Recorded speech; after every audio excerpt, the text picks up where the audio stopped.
I once said, everybody's a genius. But if you judge a fish by its ability to climb a tree, it will live its whole life believing that it is stupid.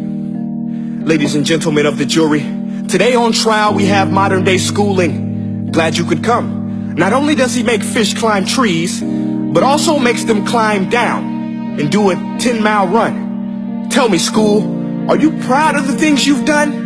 Turning millions of people into robots, do you find that fun? Do you realize how many kids relate to that fish? Swimming upstream in class, never finding their gifts, thinking they are stupid, believing they are useless? Well, the time has come, no more excuses. I call school to the stand and accuse him of killing creativity, individuality, and being intellectually abusive. He's an ancient institution that has outlived his usage. So, Your Honor, this concludes my opening statement, and if I may present the evidence of my case, I will prove it. Proceed. Exhibit A. Here's a modern day phone. Recognize it? Here's a phone from 150 years ago. Big difference, right? Stay with me. Here's a car from today. And here's a car from 150 years ago. Big difference, right? Well, get this. Here's a classroom of today. And here's a class we used 150 years ago. Now ain't that a shame? In literally more than a century, nothing has changed. Yet you claim to prepare students for the future? But with evidence like that, I must ask, do you prepare students for the future or the past? I did a background check on you and let the record show that you were made to train people to work in factories, which explains why you put students in straight rows, nice and neat, tell them sit still, raise your hand if you want to speak, give them a short break to eat, and for 8 hours a day tell them what to think. Oh, and make them compete to get an A letter which determines product quality, hence grade A of meat. I get it. Back then, times were different. We all have a past. I myself am no Gandhi. But today, we don't need to make robot zombies. The world has progressed. And now we need people who think creatively, innovatively, critically, independently, with the ability to connect.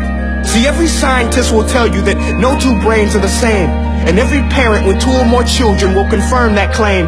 So please explain why you treat students like cookie cutter frames or snapback hats, giving them this one-size-fits-all crap. Watch your language. Sorry, Your Honor, but if a doctor prescribed the exact same medicine to all of his patients, the results will be tragic. So many people would get sick, yet when it comes to school, this is exactly what happens. This educational malpractice, where one teacher stands in front of 20 kids, each one having different strengths, different needs, different gifts, different dreams, and you teach the same thing the same way? That's horrific. Ladies and gentlemen, the defendant should not be acquitted. This may be one of the worst criminal offenses ever to be committed. And let's mention the way you treat your employees. Objection. Overruled. I want to hear this. It's a shame. I mean, teachers have the most important job on the planet, yet they're underpaid? No wonder so many students are short-changed. Let's be honest. Teachers should earn just as much as doctors, because a doctor can do heart surgery and save the life of a kid. But a great teacher can reach the heart of that kid and allow him to truly live. See, teachers are heroes that often get blamed, but they're not the problem. They work in a system without many options or rights. Curriculums are created by policymakers, most of which have never taught a day in their life. Just obsessed with standardized tests. They think bubbling in a multiple choice question will determine success. That's outlandish. In fact, these tests are too crude to be used and should be abandoned, but don't take my word for it. Take Frederick J. Kelly, the man who invented standardized testing, who said, and I quote, "These tests are too crude to be used and should be abandoned." Ladies and gentlemen of the jury, if we continue down this road, the results will be lethal. I don't have much faith in school, but I do have faith in people.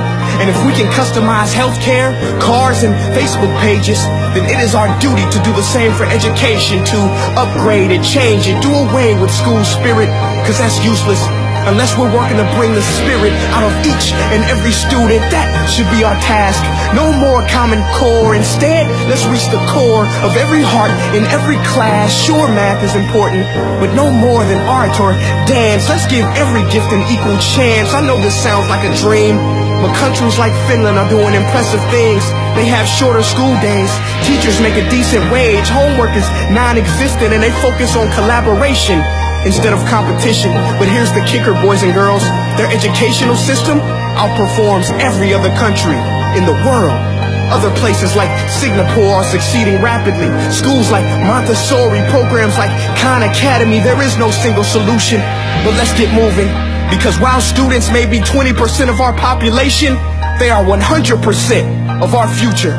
So let's attend to their dreams, and there's no telling what we can achieve.